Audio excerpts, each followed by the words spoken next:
Well, Andre Carter had a long NFL career, 13 years in the league. He had 80 and a half sacks. He coached LSU's defensive line this past season, and he's nice enough to join us right now. Good morning, Coach. How are you? I'm doing good, and you? I'm doing great. I really appreciate this opportunity to talk to you. I think a year ago you joined us on a Zoom when you were hired, and I hadn't spoken to you since. Welcome back. Hey, Zeb just talk some shop with you, especially going to the new year. So I appreciate you having me. Well, thanks for doing it, Coach. I know when you and Blake Baker and Dante Jones, you guys were all hired in the offseason as new coaches to fix this LSU defense, and we really saw some nice returns down the stretch, especially against Alabama, Texas A&M. I'll just give you the floor and just share your feelings on what your year at LSU was like. Well, first of all, I'd like to thank Coach Armstrong for the opportunity to work with them, and on behalf of Coach Jones, for him to ask me to work with them and help this defense and transition defense and turn this defense around and create a winning culture. Obviously, we're very blessed and fortunate to go to the bowl game. There were some close games that we had throughout the course of the year. Unfortunately, we didn't finish, but I tell you what, the experience at LSU was memorable. My wife, especially my son, he freaking loved it.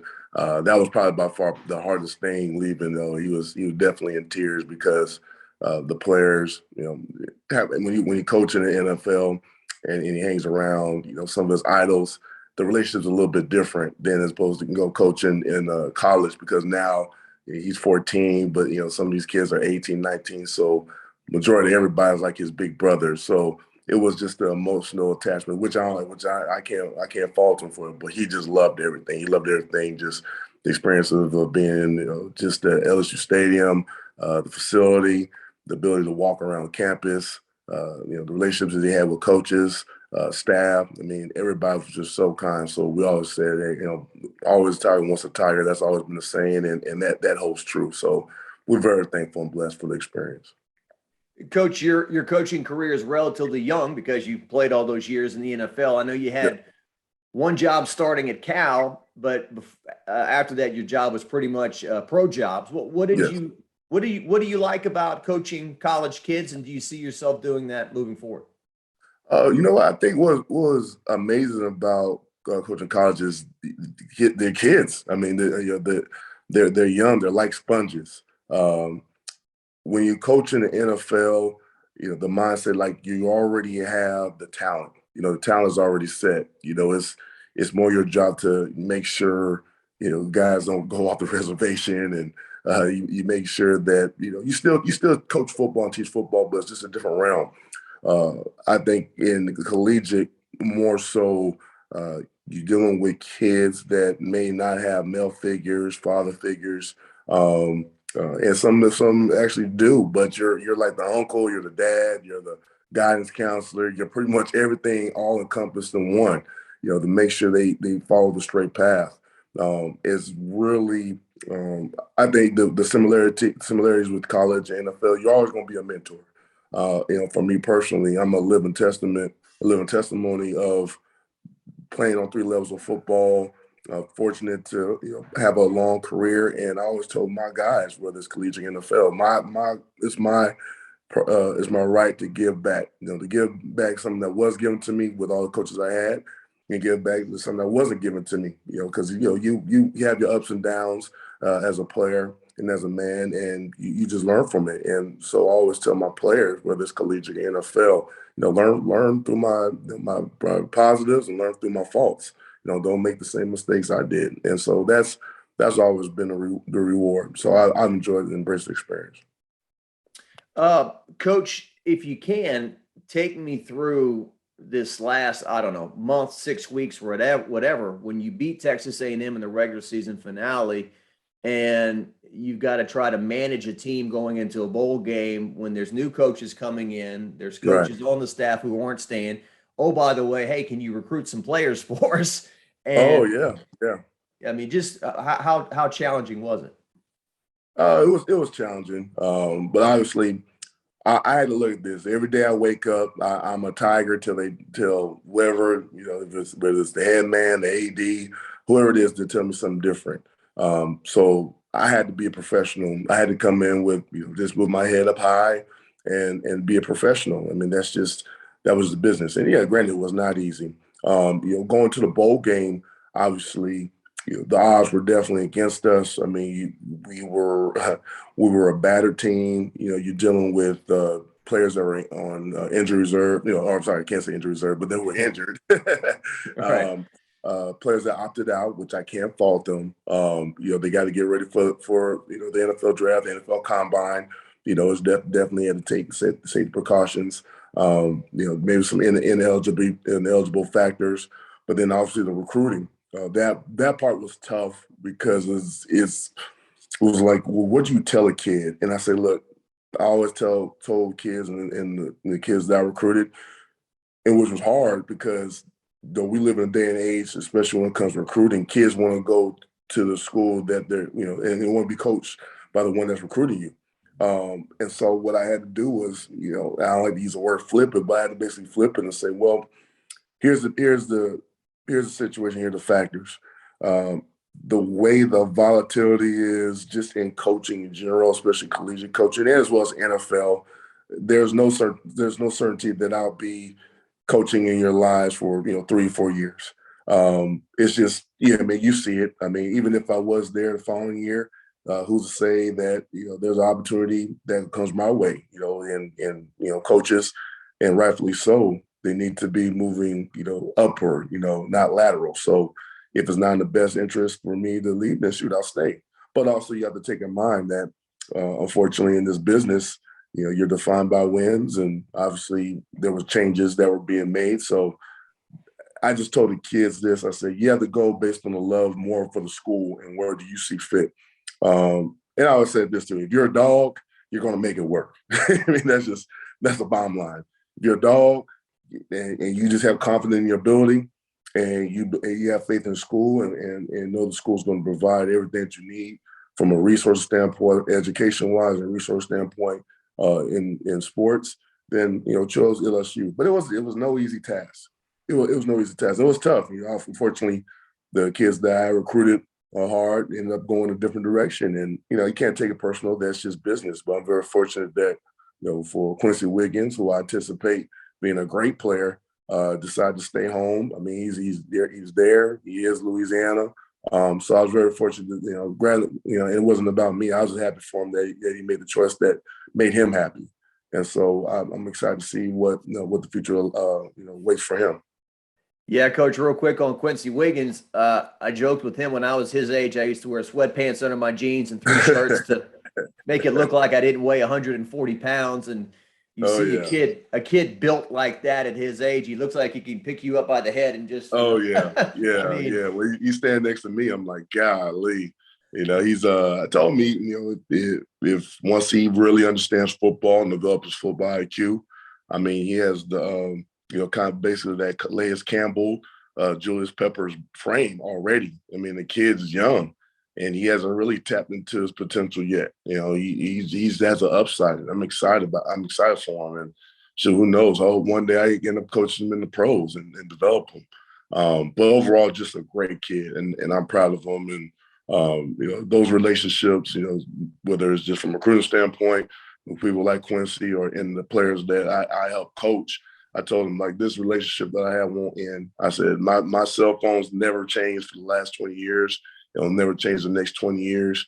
I'm always there for them because, I love them, and I always consider them part of the family. And I always told them, like, I don't say that just for them to play hard for me. Now, I mean, the reality is I'm not coaching them, but I said, anything y'all need, I'm here for y'all. That's just my personality because I really care about my players. great stuff with Andre Carter here. Did you have any conversations with Brian Kelly at all about staying, or was it just kind of understood that you wouldn't be back?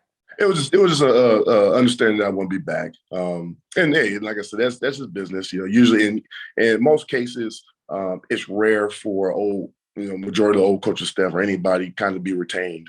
And so I knew that coming in, just coaching in general. I mean, I was part of, being the son of a football coach and a former player. I seen the transition that my dad had to make. I mean, it is what it is. So You just really can't take it personal. You know you worked your butt off, but hey, it's a new regime. We shook hands, and we went our separate ways.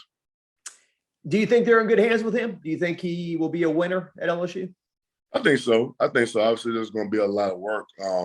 It'll be interesting to see basically what transpires. Like I said, it's a little bit of a better team, and then just from a roster standpoint, it's funny. My son, I call my son my GM because he knows everything as opposed to me.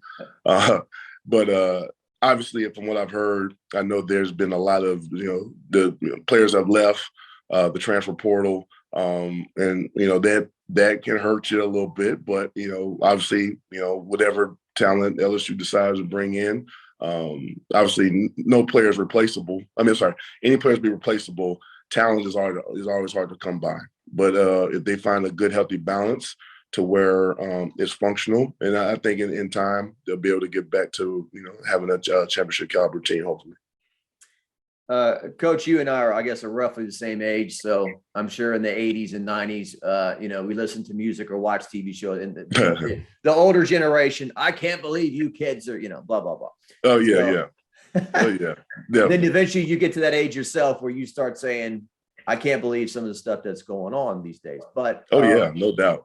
Do you have any concerns with college football right now in terms of this transfer portal and these kids ping-ponging back and forth from schools and some of the other things going on?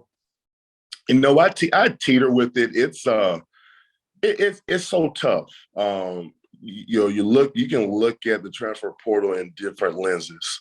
I was once a collegiate athlete, and so I can basically go back and with the players that I played with that didn't play, I can basically see what the issue is. But at the same time, it's a free market, free enterprise. Kids now can basically capitalize off the opportunity.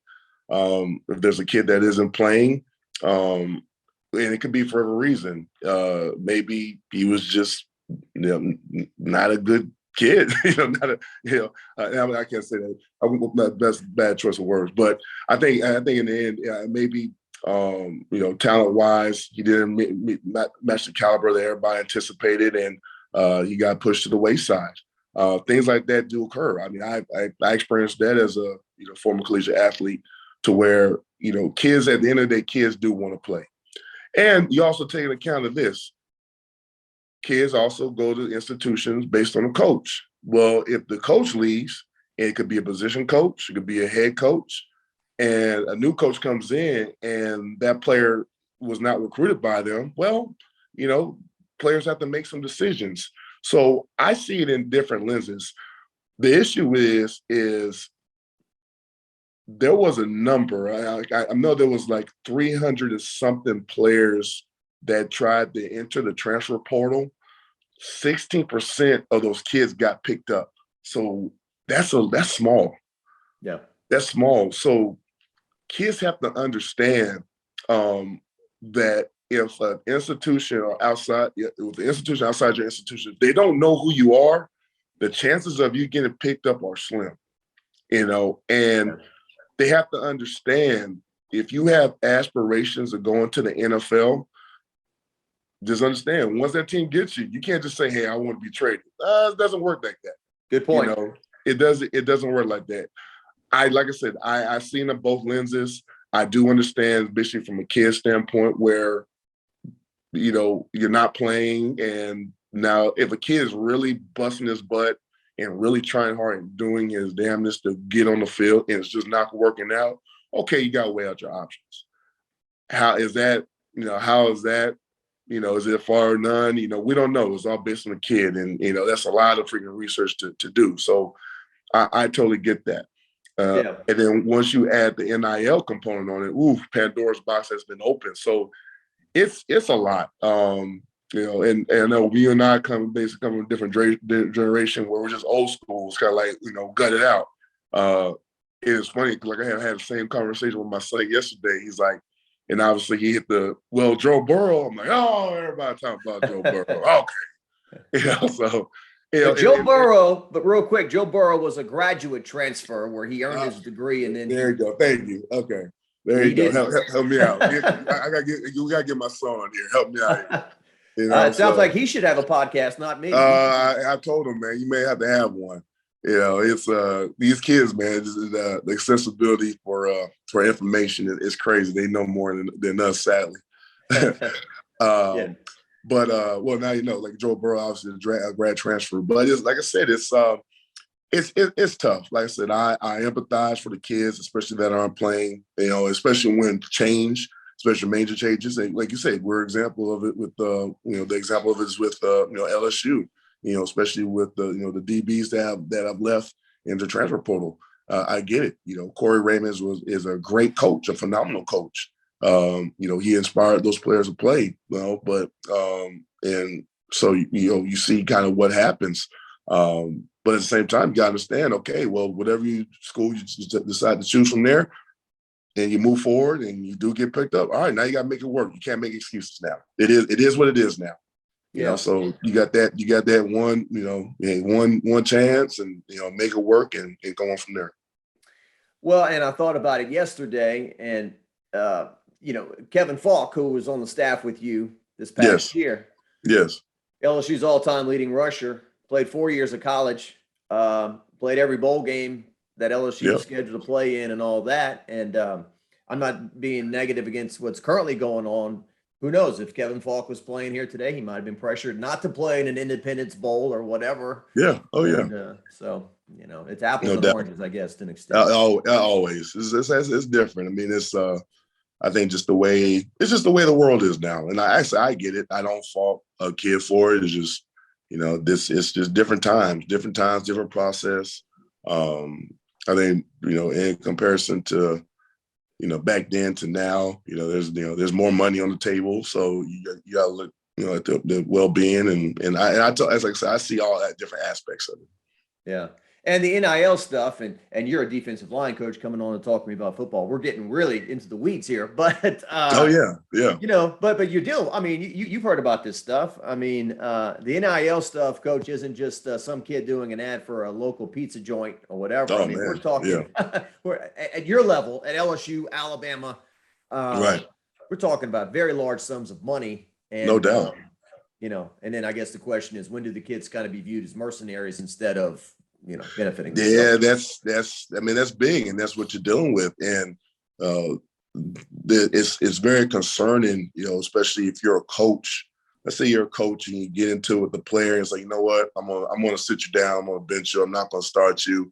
And you deal with the kid. Not saying it could happen, but situations like that could have happened. Well, hey, you can't sit me down. I'm the best thing at NIL right now. I'm the top, you know, you're like, ooh. You know, I wouldn't be shocked if conversations like that occur.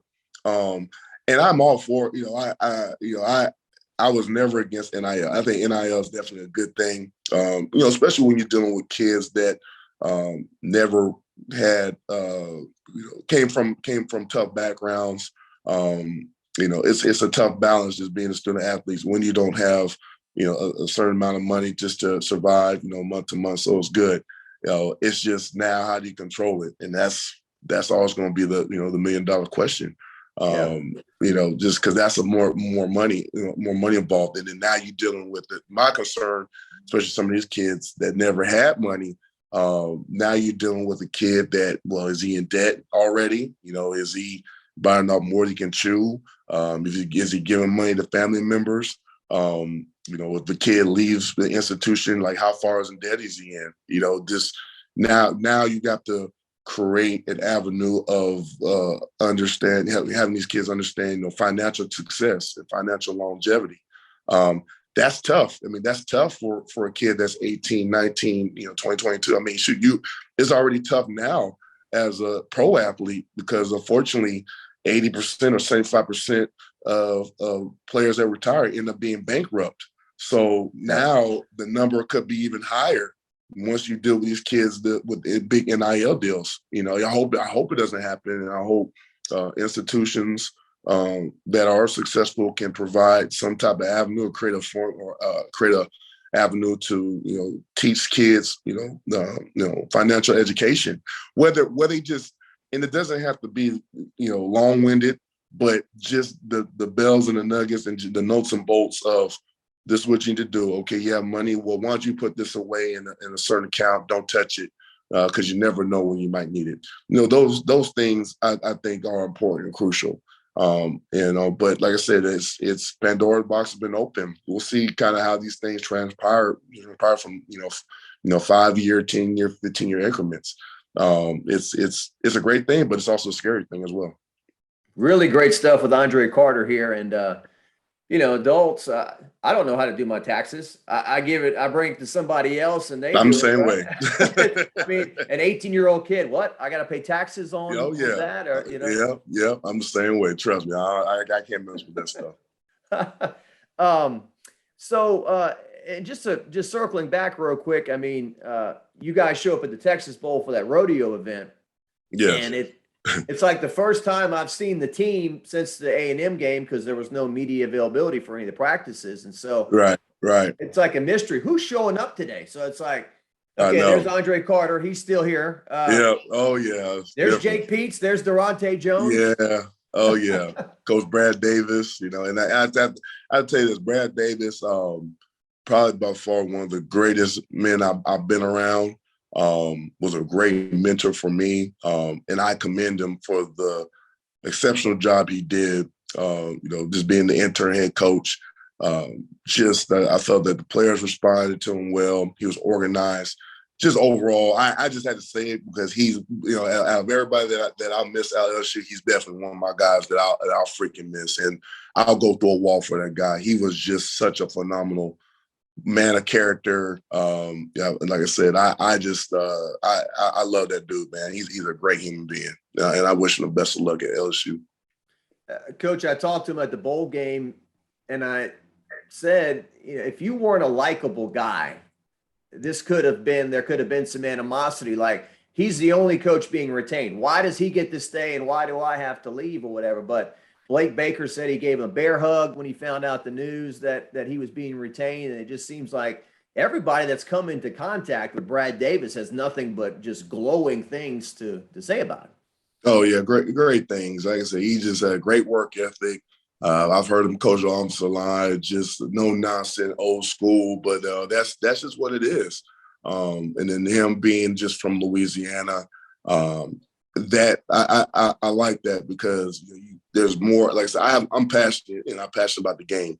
But when you're passionate about the game, but when you're home, it's just an incentive. Just his upbringing, growing up in some rough environments, but he's a living, testament of, what it takes to, just to fight. He's a fighter.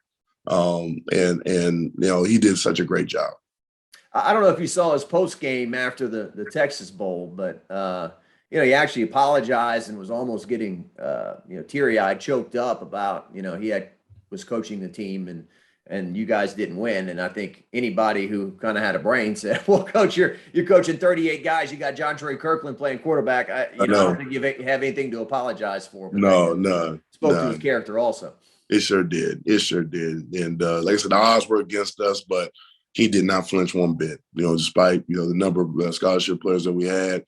The roster was messed up, but we were going to find a way to win. If I could, some quick things on the guys you coach with. Dante Jones, he seemed to really kind of build a following and support from a lot of the fans as the year went on. Like, hey, maybe this guy could be the DC next year or certainly somewhere else. Well, what was it like coaching with him? Oh, it was great. I mean, just a student of the game and, his experience of just coaching collegiate and NFL. I mean, I just learned a lot from him, just understanding just coverage and game planning, very organized to a T. I know once we had a bye week and I had a chance to just reevaluate ourselves and also decompress and just come back strong.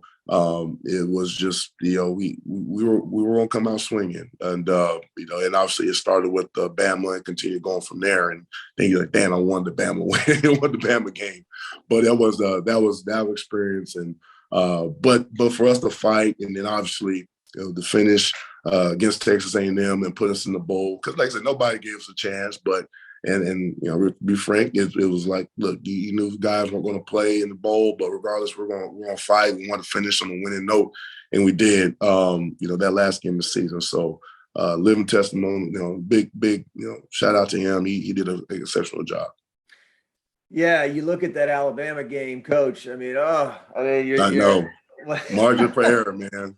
Small margin for error. But it was. I tell you what, that was exciting. Never been to a Bama game. Even just the desire to go to Bama and watch a game. Never did that. But to coach it and the experience, the atmosphere and the vibe. I mean, wow. I mean, that was a rush.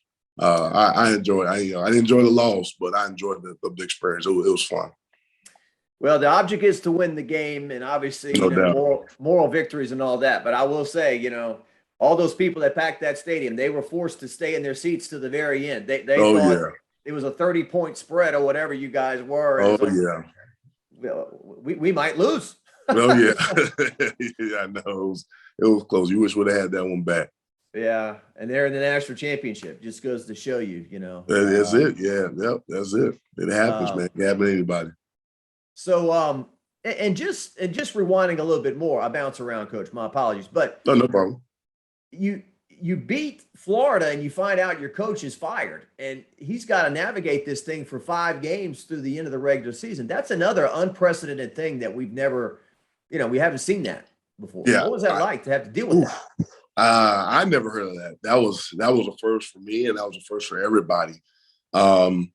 I tell you what, Coach Orgeron, I tell you what, he came in as if we didn't, as if he was going to be there, the following year, and that's not easy. I mean, that's not easy. Just knowing that after the season's done, you'll be dismissed. But he was organized. He was great work ethic. Still passionate about the game. Still had a mindset of, hey, every day we're gonna go continue to get better. He did not flinch one bit. And, and for us as a staff, we hung in tight. We knew, what we were up against, but the most important thing was, hey, we just got to win today. Let's just win today. Tomorrow's tomorrow, but for right now, let's just win today. Just your thoughts on him real quick. He's got way too much energy to stay out of this game very long, in my opinion. I mean, he's got to be back in a year or so, I would think. Oh, yeah. I think I jokingly said, he's going to be bored. There's only so much traveling and hanging out with friends and fishing you can do, man. After a while, you're gonna have that itch. Don't be shy when Coach Armstrong goes and gets a D-line gig somewhere in the collegiate level. Or, hey, you never know, maybe a head coaching gig. But yeah, I mean, he's still young. He's still got that passion. So I'll be laughing once he gets back, into college ball. He loves the gridiron, that's for sure. Yeah, there's always so much running of the levee and everything. That's it. That's it. No doubt about that. And just real quick, I mean, the joke with you all year was, well, this guy looks like he can play still. I'm hanging, man. I'm holding strong. Strong. I always mess with my players and say my goal is to make sure I look better than y'all. My shirt's off. My shirt's off, and I look better than y'all. Then I'm doing all right. So I'm hanging on. I'm hanging on tight. There's got to be a level of respect there with the players. If you came out there with a big old pot belly and you were out of shape and everything. Oh yeah. They won't respect me one bit. So I'm doing good. Good deal. Some of the players, and in my opinion, early on in that Texas Bowl, we know what the score went, but man, I felt like your defensive line was active, and if just a couple of those passes might have been a little off by Kansas State, it could have been a different game. I feel like Ojulari, if you want to speak about him. Oh man, I tell you what, if he's not, I'm hoping if he's not a first round pick, second round pick, I'm gonna be highly disappointed. He has just such an upside, just a great work ethic. I tell you what, there's times where I know he's tired, fatigued, but he does not flinch. He's those guys like, hey, I can go, coach. I'm like, you sure? Yeah, coach, I can go. And so he's definitely one of the soldiers on the defensive line. He played a lot of snaps. I wish that there was times where I wanted to put somebody else in to give him a blow, but when the game's on the line, he was it. So I know from a size aspect, like he can play in, but I anticipate him when he does just declare for the draft, he'll be a phenomenal outside linebacker. That's going to be his skill set. But his get off, the way he bends and turns the corner is great. I always mess with him. I said, man, you're leaving a lot of money on the table, man, because you should have had 10-digit double sacks this year. He left a couple out there. And he knows it, and I hope he hears us too. He knows it, but just a great year overall. I know there was times he was dinged up, but he didn't flinch one bit. So I'm proud of him. When I have an opportunity to watch him, I'm gonna watch him and give him those. But he's gonna be a great draft pick whoever picks him up. I certainly would never know, but it's got to be one of the more frustrating feelings in the world as a defensive lineman when you do the work, you get around your guy, you got the guy making rights, and then somehow you miss his ankle or he's away. Oh yeah, the scrambling, all the scrambling stuff. Always, I still give him crap for the Auburn game. I'm like, hot damn, Bo Nix. Yeah. But it was funny. I was listening to Jacob Hester on the radio today, the LSU great, and he talked about how Kansas State really had to change their game plan to account for Ojulari because he was causing so much havoc. Yes. I know they tried to chip him. They did more of a sprint out away from him. So they were there. They studied their tape. They knew football. Tried to get him out. But I was happy. BJ made some great plays. He had sack. Could have had two, maybe two or three. But I'm glad he was able to get one. I told the guys this. I said, your season started when we were before going to Kansas City. Kansas State, and Gerald Chapman also said it best. He was like, your season starts now. The 2022 season starts now. It starts with this bowl game. How you want to be defined, how you want to be looked at coming in. Don't think it's just an additional game from last season. No, this is your season now, and so. With BJ, he responded and made some great plays out there. Mason Smith, obviously, the sky's the limit for this kid. That's the feeling anyway. Your thoughts on him moving forward? Oh man, it's funny because NFL scouts were asking about him. I was like, nah, man, you got about 2 more years till he comes out. But I'm very proud of Mason because he had that leg ordeal, the little fractured leg, but he bounced back, and he didn't have to play this game, but he did. He fought his butt off. He was tough as nails. Obviously, he will get bigger, he'll get stronger, he'll go faster. I know because we were unfortunately limited in numbers, defensive tackle. We had to basically throw him in the fire, and he got banged around a bit. And in reality is he's more of a 3-4 defensive end or a true left end from a 4-3. And I hope whatever happens, how he be utilized, that's who he is. But I tell you what, responded to coaching well, has a knack for pass rush. We'll have even more of a natural pass rush to where, hey, let's put him inside and beat him up on the guard. Hey, let's put him outside, beat him on the offensive tackle. He has a lot of versatility. But once he gets stronger and once he really starts growing to his body, because he hasn't grown to his body yet. You would think he is because he's so big, but still just from developing his strength, upper body and lower body, and be more explosive. The man is going to be a beast, and then just his level of explosion, just the using his length, the ability to get off the ball is going to be phenomenal. So I'm excited for what his future awaits. Jaquelin Roy, we covered him at U-High. Certainly, he's always had the appearance of when he puts that uniform on, he looks like an NFL defensive lineman too. He's been able to flash at times. Well, what do you think about him moving forward? He was probably by far one of the hardest players I was on. And I told him, I said, you have a lot of upside.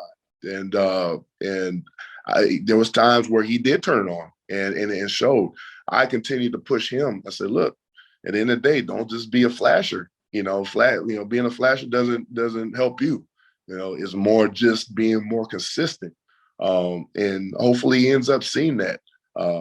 It was times where we had a few exchanges, man to man. But I told him, like, look, I'm trying to make you to be the best. I'm not satisfied for what you did this one particular play. I want you to be effective every play that you're on. And so this junior year is going to be a big year for him. Now, hey, you got your names out there now. You have a few accolades, which is good. But I felt for him, he still hasn't scratched the surface as far as where he's going to be. I had that talk with him, and I think he agrees with it. But I said, hey, the clock is ticking. Only time will tell.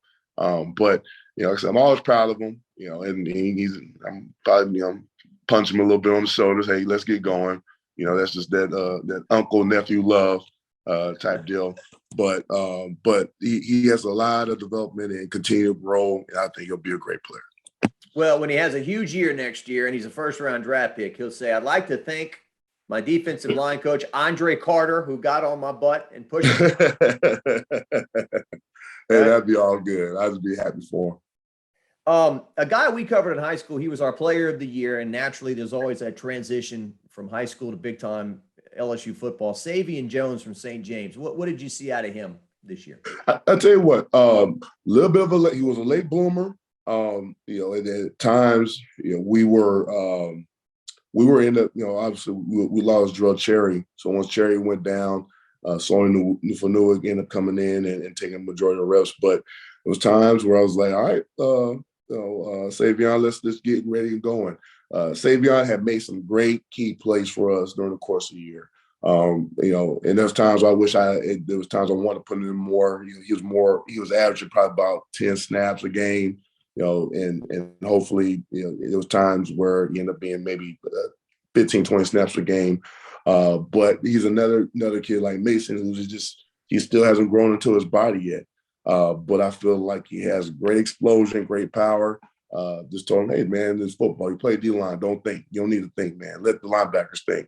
And also from a football IQ standpoint, because I know the game could get confusing and faster, for young kids.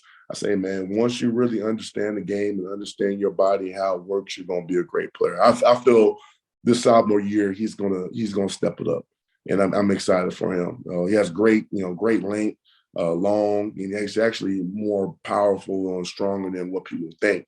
And so he has a great muscular frame, to play that left defensive end, or maybe a strong sandbacker, depending on the scheme. So I'm excited to see how he grows into be a better player.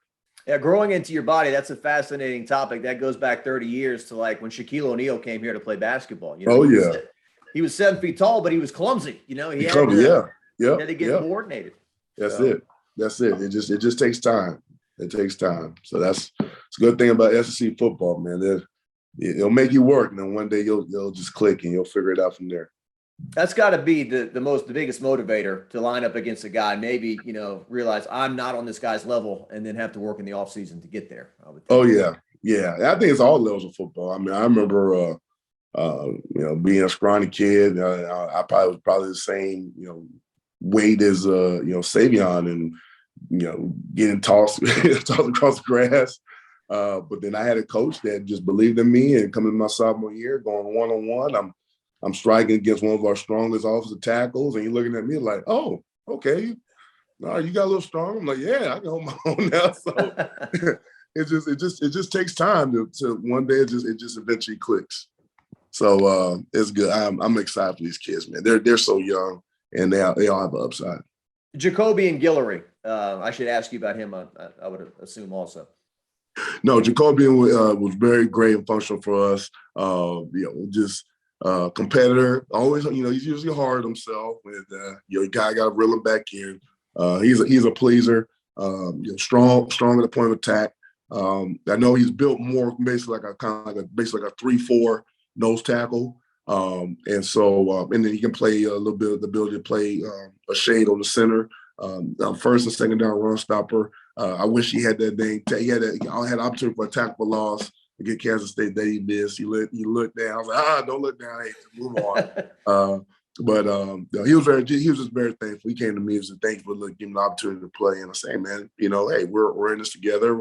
I want to get you better." And like I say, he's just another kid that has an upside and just growing.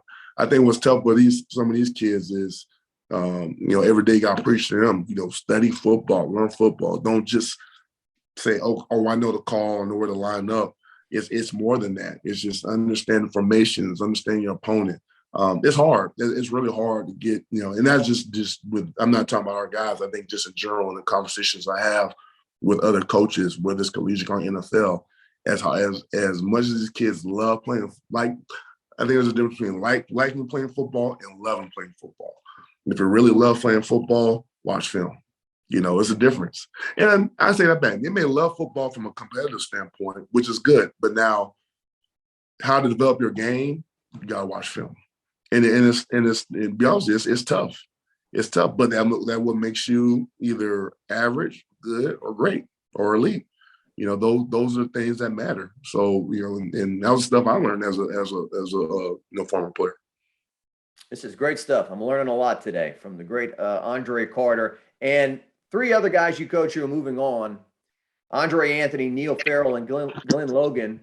I feel like these guys could write a book about their time at LSU, from no doubt being part of the greatest team in college football history to going through COVID and some of the disappointing times of the last couple of years. What was it like to be around those guys? And let's start with Andre Anthony, because that Central Michigan game, Stingley comes up, makes the big pop. Andre runs it in for a touchdown. Oh, what a great moment. And then the guy hurts his knee a little while later, is out for the year. That was a gut-wrenching thing.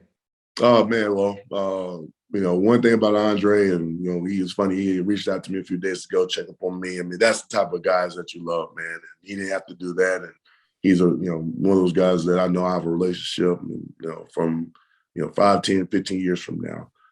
I appreciate him. He didn't have to come back. And then when I heard about his story, I'm like, wow. I mean, just from the time he started LSU, just with all the things that happened with what was academics, he had the Liz Frank, beaten, battered. I mean, he is freaking tough as nails. And he was basically playing his best football, I thought, this past season. And just for him to have that knee injury was so devastating. But I told him this. I said, look, obviously there's totally two different people, but I said, look, I played with Frank Gore. Totally two different positions, two different people. But I said, because of your resilience and how tough you are, look, Frank Gore had with 2 ACLs in college and ended up playing, 15, 16 years in NFL.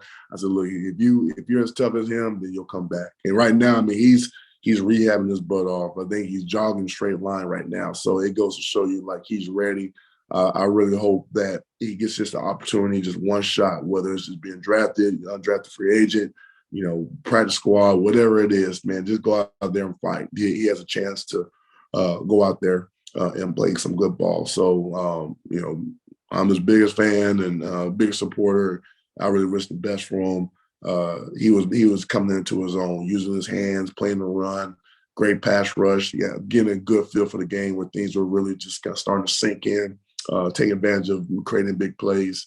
We definitely missed him, especially throughout the course of the year when we were being beaten, battered up front. But he was, always around, and he's going to be a good dude. I told him that I think coach might be in his blood. So if that's something he wants to do, then let me know and try to help him out with that as much as possible. Definitely. Charismatic kid, real intelligent. Very. He would be the best dress coach in college football, too. Oh, no doubt about that. I told him he can wear them tight suits. I ain't doing them tight suits. I'm good on that. And Frank Gore. Frank Gore ran for like 1 million yards. He's one of the most under-the-radar guys ever. No doubt. Yeah. I played with Frank Gore, so let you know how old I am. Frank, I was going to my fifth year. Frank was a rookie. So, I just, man, the plays that he made, the things that he's done, the game, just everything that he's done throughout his coaching career. What a phenomenal dude. Neil Farrell's going to the Senior Bowl. Your thoughts on being around him? Well, I was very fortunate, and he thanked me and Coach Chapman for his last year at LSU. Be frank, I don't know if anybody really gave him a chance or give him an opportunity or really thought that he was going to play at such an exceptional high level, but he did. He basically came into his own. I know right now how I feel. His stocks continue to rise based on what he did last year. I was very happy for him that he's doing the bowl, the Senior Bowl game, and then also I'm happy that he's going to be going to the NFL Combine.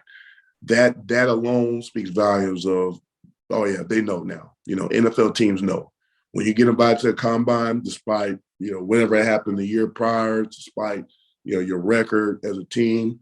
When you get invited to a combine, that right there speaks values of who you are as a player and as a person. So he had sent me a text, and I was so thrilled for him, excited. I said, man, you deserve it, man, and knock him dead. So I know he'll shock them. He's going to go take care of his body. And I said, make sure you eat well, man. And he's like, I know you like to eat. Big tackle like to eat. But I'm excited because I know he's going to be on somebody's roster. He's going to be on somebody's roster. He's going to make some good plays for him. So I'm so proud of him. Yeah, that Taj Mahal you guys had over there to eat, that cafeteria. Oh, no doubt.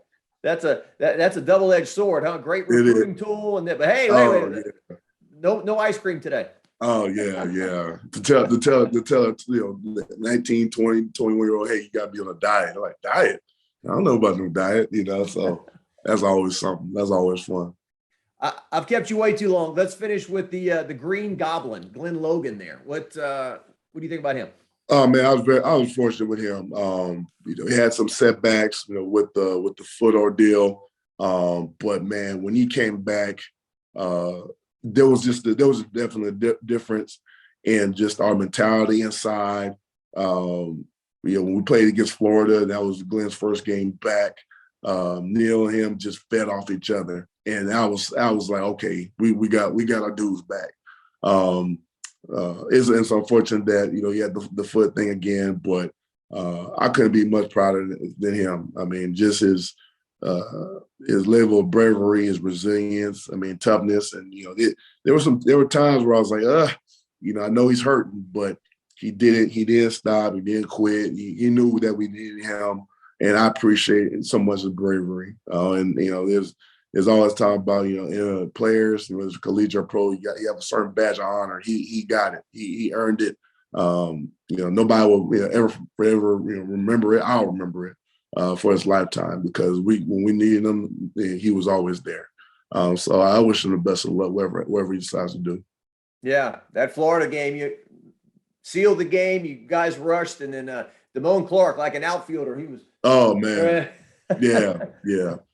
And I actually like to talk about Damone Clark. And this not me being biased, and it's not the fact that I coach for LSU. To be honest with you, he got gypped on that Buckets Award, and that was just, look, man. Numbers don't lie. Numbers don't lie. If the record was different, hey, who's to say? But I told Damone, just unleash everything you got when it comes to combine.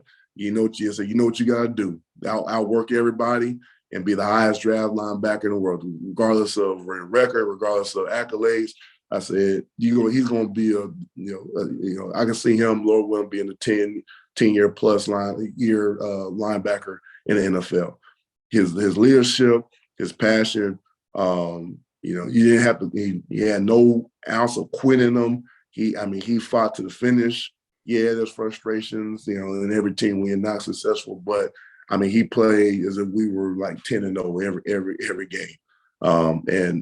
Just a great solid dude. So I wish him the best of luck as well. Yeah, I referenced Shaq a while ago, and Dale Brown used to say Shaq was like Godzilla, but he had the heart of Bambi. And I kind of feel the same way about Damone. He looks like the Incredible Hulk, but he's such a sweet guy, and really, appreciated Blake Baker as coach, and you. And did a great job. Yes, did a great job. So, but those are our guys. I'm hoping they all get picked up and drafted. So it'll be an exciting year when the NFL draft comes around. Well, Coach, I know LSU fans are hoping, and they probably know that you'll be on a staff next year coaching and doing a great job. I really appreciated this. I think the fans will really I appreciate hearing from you. This was, I'm not saying it's because you're in front of me. This is one of the best interviews I've ever done. So I Oh, appreciate you. well, I appreciate it and stay in touch. And to the Tiger fans, like I said, from bottom of my heart and the Carter family, we appreciate the experience. I mean, it was memorable. You know, we kind of pack your things and leave the facility and see the Tiger Stadium across.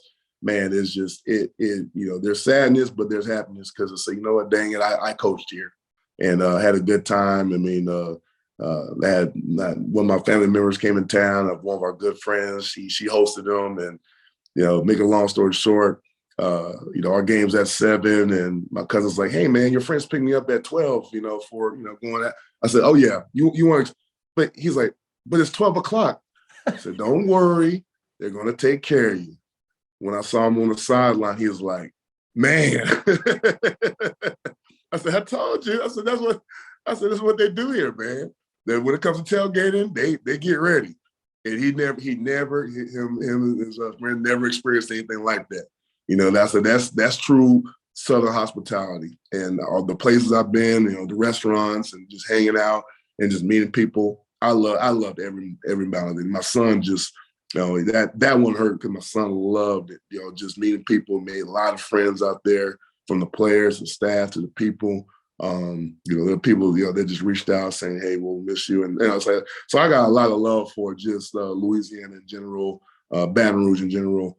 That will be a one for the ages. And we appreciate y'all. You know, from the bottom of our heart, we appreciate y'all, man.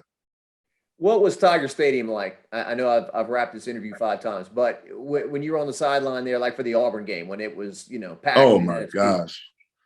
It was probably far one of the closest things to playing on Sunday, you know, as a former player.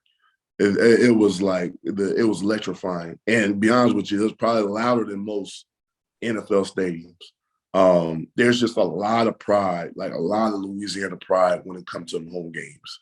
I mean, from you know, pregame, you know, during the game and post game. You know, just the singing, talking trash. That by far, I loved it all, man. It was no words can describe the amount of joy just experiencing that. Well, I hope your friend paced himself because I remember going to those games as a kid. We get there on campus at 1 or 2 or whatever noon, and Oh yeah. you'd see the guy passed out, you know, and your parents would say, Yeah. "Jacques, you better pace yourself going to Yeah. games." Oh yeah. Yeah. Luckily, he paced himself. I was like, "Ooh, I hope he makes it to the game." uh, well, thank you, Coach. Man, we wish you the best of luck, Coach I Carter. I appreciate it, man, and we'll talk soon. All right. God bless y'all, man. Take care, brother.